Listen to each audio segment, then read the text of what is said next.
I'm bad at mentorship, so थोड़ा difficult होगा. Pooja Didi and Tilottama both have come with complete openness. जब वो सवाल करते हैं मुझसे, उसके बाद मेरा जवाब ये होता है कि मैं इंजीनियर नहीं हूँ. आई थिंक ये सवाल तुम्हें जीतू भैया, रंजन, इनसे करना चाहिए. Hello, I'm in conversation with the cast of Kota Factory Season 3. Thank you so much for speaking to Beyond. You guys have all been individually as well as, of course, this show, been part of sequels and part of some very hit franchises. Is there any pressure as actors when you get into a sequel?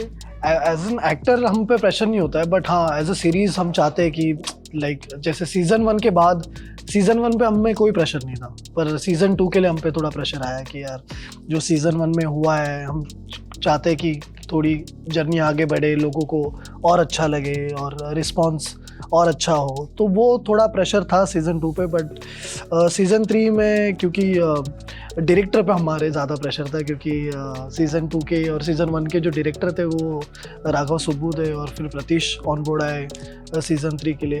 तो मेरे ख्याल से वो हमसे थोड़ा ज़्यादा tension में है. हाँ, मुझे लगता है कि प्रेशर थोड़ा सा मेकर्स पे होता है, बिकॉज यू नो सीज़न 1 पे थोड़ी फ्रीडम होती है कि पता नहीं कैसा होगा, वो एक अनप्रेडिक्टेबिलिटी ज़्यादा होती है.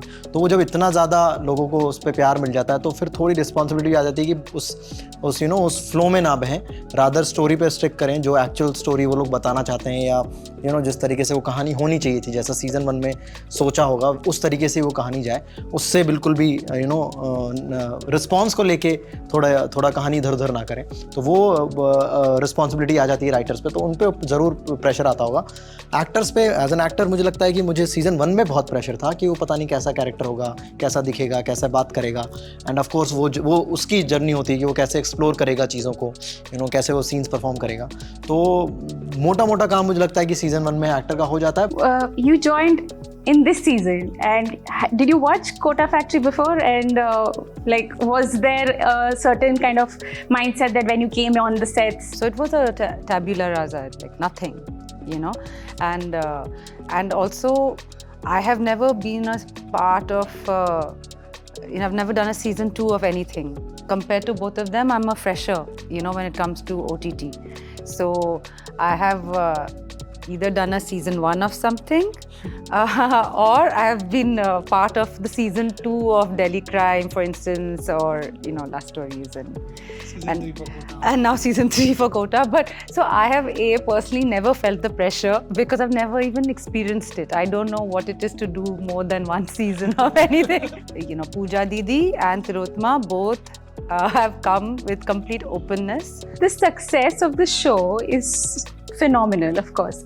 कोई ऐसे incident हुआ है that students have reached out to both of you with their personal problems, because always people try to confuse the actors and the characters. There were students, they used to wait हमारे van के बाहर अपनी classes छोड़ के, और कुछ तो शाम तक वहाँ पे खड़े हैं कि हमसे एक बार उनको मिलना है, एक बार मिल लीजिए. और ज़्यादातर लोगों को लगता है मैं इंजीनियर ही हूँ, तो मुझे उनको बताना पड़ता है कि नहीं, मेरा कोई, जब वो सवाल करते हैं मुझसे, उसके बाद मेरा जवाब ये होता है कि मैं इंजीनियर नहीं हूँ. आई थिंक ये सवाल तुम्हें जीतू भैया, रंजन, इनसे करना चाहिए. डू दे कम? जीतू भैया को प्रॉब्लम सॉल्व करने की आदत है शो में, तो हाँ, आई थिंक वो वहाँ पे कंफ्यूज कर जाते हैं. वो असली जीतू भैया समझ लेते हैं मुझे, जो शो में दिखाया है, और वो एक्सपेक्ट करते हैं कि मैं उनको उस तरीके से कुछ एडवाइस कर दूँ या सजेस्ट कर दूँ या कुछ मोनोलॉग दे दूँ ताकि वो लोग इंस्पायर हो जाएं.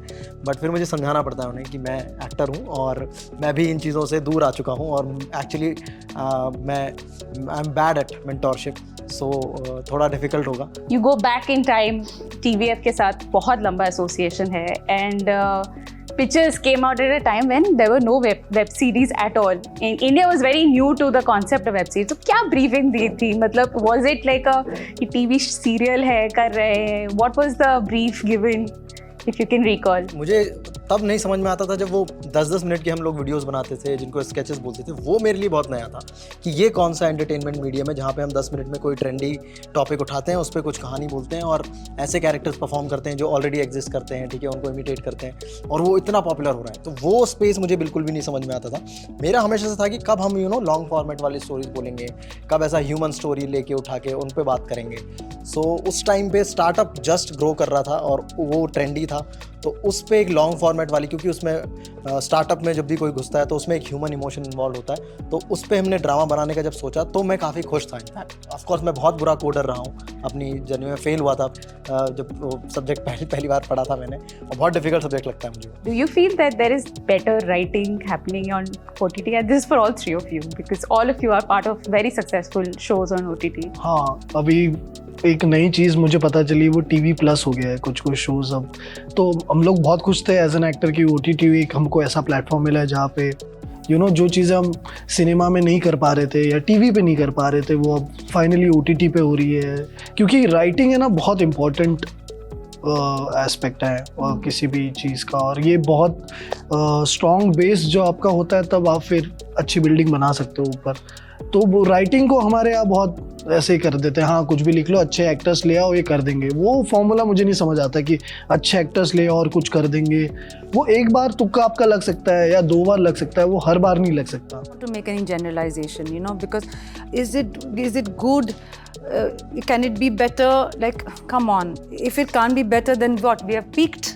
And then now, what is there to look forward to? Nothing. So I don't know. I don't want to generalize about that. What I do want to say कि मेरे experience में the writers I've worked with have come from different parts of India and have not come from filmy backgrounds. And I find that a refreshing change.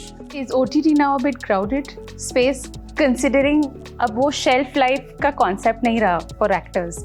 So is it now more crowded? Lot of film actors are now making their digital debut.